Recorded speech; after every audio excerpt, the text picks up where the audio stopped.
Hello everyone, welcome back to my YouTube channel. आज हम discuss करने वाले हैं गेट 2008 के पेपर को और आज जो हम सेक्शन डिस्कस करेंगे that will be modern algebra. साथ ही साथ ये जो वीडियो है ये है पार्ट 3 तो चलिए स्टार्ट करते हैं आज की वीडियो को। आज का हमारा क्वेश्चन क्या है? The ring that is z√-11 is. तो इस क्वेश्चन में हमें क्या देखना है कि ये जो रिंग वो क्या होने वाली है। And the options for this particular question are as follows. Option A is Euclidean domain, option B is principal ideal domain but not a Euclidean domain. Option C is a unique factorization domain but not a principal ideal domain. And option D is not a unique factorization domain. तो इस question में हमें total 4 options दिए गए हैं और हमें बताना है कि इन चारों में से करेक्ट आंसर क्या है। तो चलिए डिस्कस करते हैं इस क्वेश्चन के सल्यूशन को। सबसे पहले हम डिस्कस करेंगे दैट इज z√-d, जो कि एक ऐसा सेट होगा जिसमें एलिमेंट्स कुछ इस तरीके के होंगे that is a + b into √-d, जहाँ पे a और b जो है वो बिलोंग कर रहे हैं z के अंदर। साथ ही साथ ये जो है वो है एक ring. Now next we are going to discuss the definition of unique factorization domain. अब ये unique factorization domain होता क्या है? तो इस केस में हम मान के चलेंगे कि एक इंटीग्रल डोमेन है that is D under addition and multiplication. इसे हम कहेंगे कि ये जो है वो यूनिक फैक्टराइजेशन डोमेन है अगर ये सेटिस्फाई करता है कुछ कंडीशंस को। इस केस में कंडीशन नंबर 1 जो है वो क्या है? हर एक non zero non unit element जो है वो D का, उसे हम लिख सकते हैं कैसे? Product of irreducible elements of D। और साथ ही साथ कंडीशन नंबर 2 जो है वो क्या है कि जो फैक्टराइजेशन होगी वो क्या होगी? यूनिक होगी अप टू एसोसिएट्स।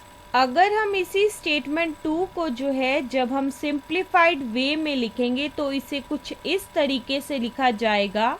अगर एक एलिमेंट A जो है जो कि बिलोंग कर रहा है D के अंदर, जो कि क्या है? एक नॉन ज़ीरो है और साथ ही साथ एक नॉन यूनिट एलिमेंट है D का, और इसी A को जो है हम ऐसे भी लिख सकते हैं that is A = A1 into A2 into so on up to AR, जहाँ पे ये जो AI है वो क्या है? इरेड्यूसिबल एलिमेंट्स है D के।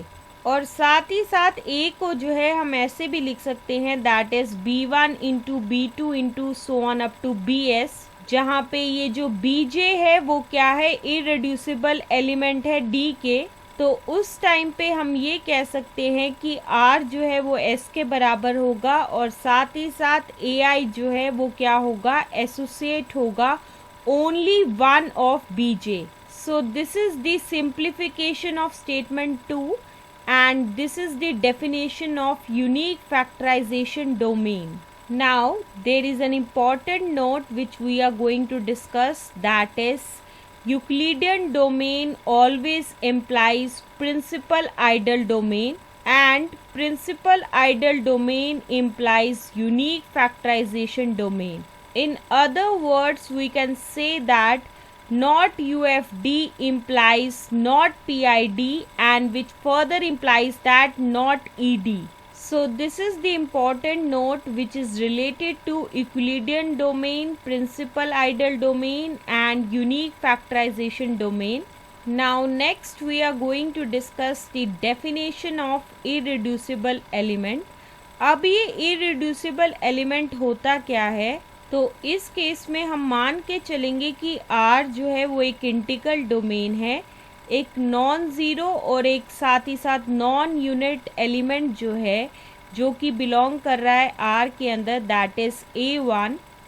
इसे हम कहेंगे कि ये जो है वो एक इरेड्यूसिबल एलिमेंट है R का अगर ये सेटिस्फाई करता है इस कंडीशन को दैट इज A जो है वो किसके बराबर है? That is B into C, जहाँ पे बी और सी जो है वो बिलोंग कर रहा है आर के अंदर, तो उस टाइम पे या तो बी जो है वो एक यूनिट होगा या तो सी जो होगा वो एक यूनिट होगा. Now there is a note which is related to irreducible element and that is p and minus p are irreducible elements of z, where z denotes the set of integers and p is a prime number. So this is the note which is related to irreducible element. Now next we are going to discuss the definition of unit. अब ये unit होता क्या है, तो इस case में हम मान के चलेंगे कि R under addition and multiplication एक रिंग है विद यूनिटी, जहाँ पे A जो है वो बिलोंग कर रहा है R के अंदर.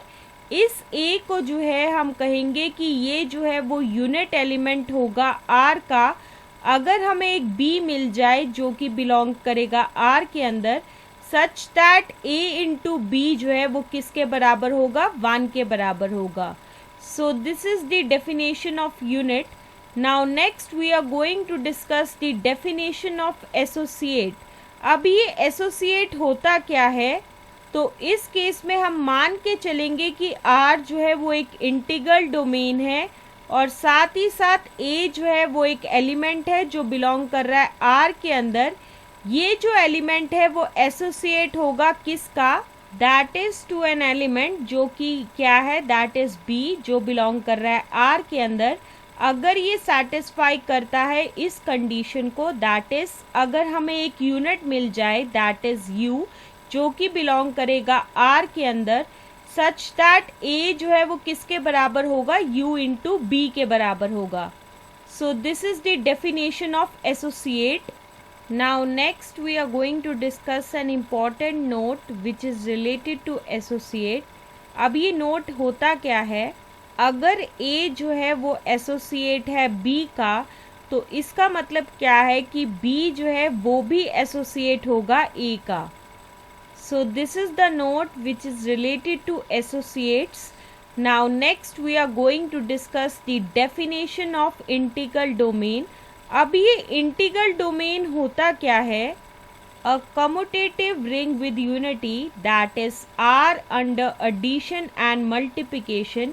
इसे हम कहेंगे कि ये जो है वो इंटीग्रल डोमेन है अगर ये सेटिस्फाई करती है इस कंडीशन को, that is A is not equal to 0 belongs to R and B is not equal to 0 belongs to R, then A into B is not equal to 0. इसी statement को जो है हम ऐसे भी लिख सकते हैं, दैट इज अगर A इंटू B जो है वो 0 के बराबर है, जहाँ पे A और B जो है वो बिलोंग कर रहे हैं R के अंदर, तो उस टाइम पे क्या होगा, या तो A जो है वो 0 के बराबर होगा या तो B जो है वो 0 के बराबर होगा. So this is the definition of integral domain. Now there is a note which is related to integral domain, that is Z under addition and multiplication is an integral domain where Z denotes the set of integers. अब हम आते हैं आज के question की तरफ. जैसा कि आज के क्वेश्चन में हमें क्या गिवन है, that is Z of square root of -11 जो कि किसके बराबर होगा, that is A plus B into square root of -11, जहाँ पे A और B जो है वो बिलोंग कर रहे हैं Z के अंदर. इसी सेट को जो है हम ऐसे भी लिख सकते हैं, that is A plus square root of 11 into iota into B, जहाँ पे A और B जो है वो बिलोंग कर रहे हैं Z के अंदर. सबसे पहले तो हम ये चेक करेंगे कि क्या ये जो Z स्क्वायर रूट ऑफ -11 जो है क्या ये UFD है या नहीं है. सो उसके लिए हम एक काउंटर एग्जाम्पल लेंगे. 15 जो है वो बिलोंग कर रहा है Z of square root of -11 में.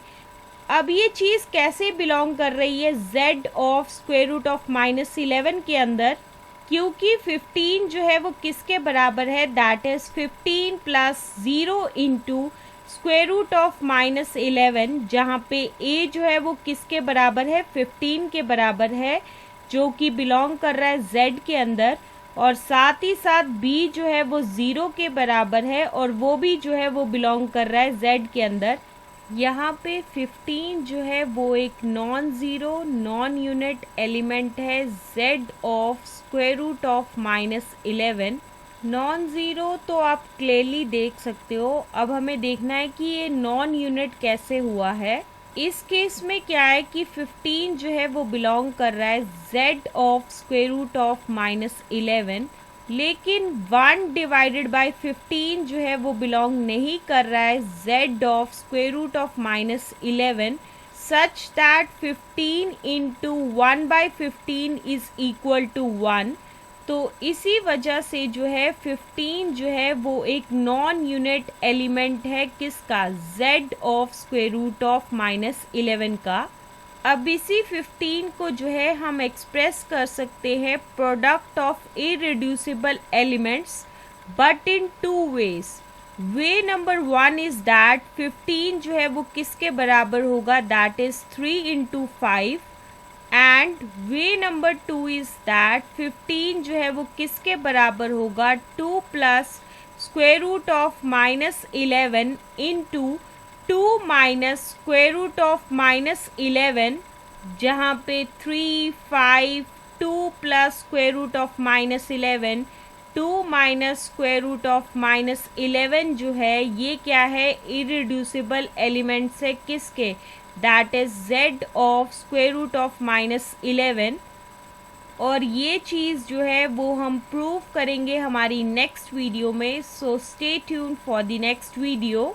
जैसा कि आप इस केस में देख सकते हो कि 3 जो है वो एसोसिएट ना ही किसका है, that is 2 plus square root of -11 का, और साथ ही साथ 2 माइनस स्क्वायर रूट ऑफ -11 का।